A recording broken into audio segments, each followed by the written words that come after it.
କେଉଁ କେଉଁ ସ୍ୱପ୍ନ ଦେଖିଲେ ଆପଣଙ୍କର ଭଲ ସମୟ ଆସୁଛି ବୋଲି ବୁଝିବେ। ତ ନମସ୍କାର ସାଙ୍ଗମାନେ, ଆପଣ କେବେ ଭାବିଛନ୍ତି କି ଆମେ ଯେ ସ୍ୱପ୍ନ ଦେଖୁଛୁ ସେଗୁଡ଼ିକର ମଧ୍ୟରେ କିଛି ଗୁପ୍ତ ସଂକେତ ଲୁଚିଥାଏ। କିଛି ସ୍ୱପ୍ନ ଆମକୁ ସୂଚନା ଦେଉଛି ଯେ ଆମ ଜୀବନରେ ଭଲ ସମୟ ଆସୁଛି। ଆଜିର ଏହି ଭିଡିଓରେ ଆମେ ଜାଣିବା କେଉଁ କେଉଁ ସ୍ୱପ୍ନ ଦେଖିଲେ ଆପଣଙ୍କ ଭାଗ୍ୟ ଖୋଲିବାକୁ ଯାଉଛି। ପ୍ରଥମ ସ୍ୱପ୍ନଟି ହେଲା ଫୁଲ ଓ ଫଳ ଦେଖିବା। ଯଦି ଆପଣ ସ୍ୱପ୍ନରେ ସୁନ୍ଦର ଫୁଲ କିମ୍ବା ପାଚିଲା ଫଳ ଦେଖୁଛନ୍ତି, ଏହା ଧନ, ସଫଳତା ଓ ଖୁସିର ସଂକେତ ବୋଲି ମନାଯାଏ। ଏହା ଦେଖାଏ ଯେ ଆପଣଙ୍କର ପରିଶ୍ରମର ଫଳ ଆଗକୁ ମିଳିବାକୁ ଯାଉଅଛି। ପରବର୍ତ୍ତୀ ସ୍ୱପ୍ନଟି ହେଉଛି ଟଙ୍କା ବା ସୁନା ଦେଖିବା। ଯଦି ଆପଣ ସ୍ୱପ୍ନରେ ଟଙ୍କା, ସୁନା ବା ଗହଣା ଦେଖିଲେ, ଏହାର ଅର୍ଥ ହେଉଛି ଆପଣଙ୍କୁ ଆର୍ଥିକ ଲାଭର ସୂଚନା ମିଳୁଛି।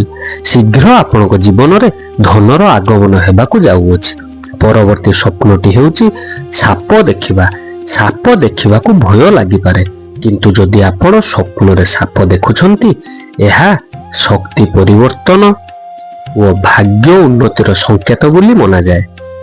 ପରବର୍ତ୍ତୀ ସ୍ୱପ୍ନଟି ହେଉଛି ପରିଷ୍କାର ପାଣି ଦେଖିବା।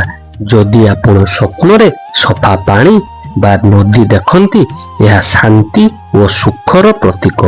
ଆପଣଙ୍କ ଜୀବନରେ ସମସ୍ୟା ଶୀଘ୍ର ଦୂର ହେବାକୁ ଯାଉଅଛି।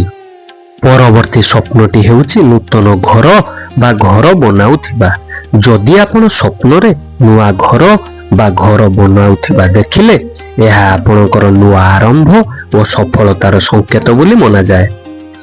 ପରବର୍ତ୍ତୀ ସ୍ୱପ୍ନଟି ହେଉଛି ନିଜକୁ ରାଜା ବା ଉଚ୍ଚ ସ୍ଥାନରେ ଦେଖିବା। ଯଦି ଆପଣ ସ୍ୱପ୍ନରେ ନିଜକୁ ଉଚ୍ଚ ସ୍ଥାନରେ ଦେଖନ୍ତି, ଏହା ପଦୋନ୍ନତି ଓ ସମ୍ମାନ ମିଳିବାର ସଂକେତ ବୋଲି ବିବେଚନା କରାଯାଏ। ପରବର୍ତ୍ତୀ ସ୍ୱପ୍ନଟି ହେଉଛି ପକ୍ଷୀ ଉଡୁଥିବାର ଦେଖିବା। ସ୍ୱପ୍ନରେ ପକ୍ଷୀ ଉଡୁଥିବା ଦେଖିଲେ ଏହା ସ୍ୱାଧୀନତା ଓ ସଫଳତାର ଚିହ୍ନ ବୋଲି ବିବେଚନା କରାଯାଏ। ପରବର୍ତ୍ତୀ ସ୍ୱପ୍ନଟି ହେଉଛି ସୂର୍ଯ୍ୟୋଦୟ ଦେଖିବା। ଯଦି ଆପଣ ସ୍ୱପ୍ନରେ ସୂର୍ଯ୍ୟୋଦୟ ହେଉଥିବାର ସ୍ୱପ୍ନ ଦେଖୁଛନ୍ତି, ଏହା ଆପଣଙ୍କର ନୂତନ ଆଶା ଓ ଭଲ ସମୟ ଆରମ୍ଭର ସୂଚନା ଦେଇଥାଏ। ସମସ୍ତ ସ୍ୱପ୍ନର ଅର୍ଥ ସବୁବେଳେ ସମାନ ନୁହେଁ।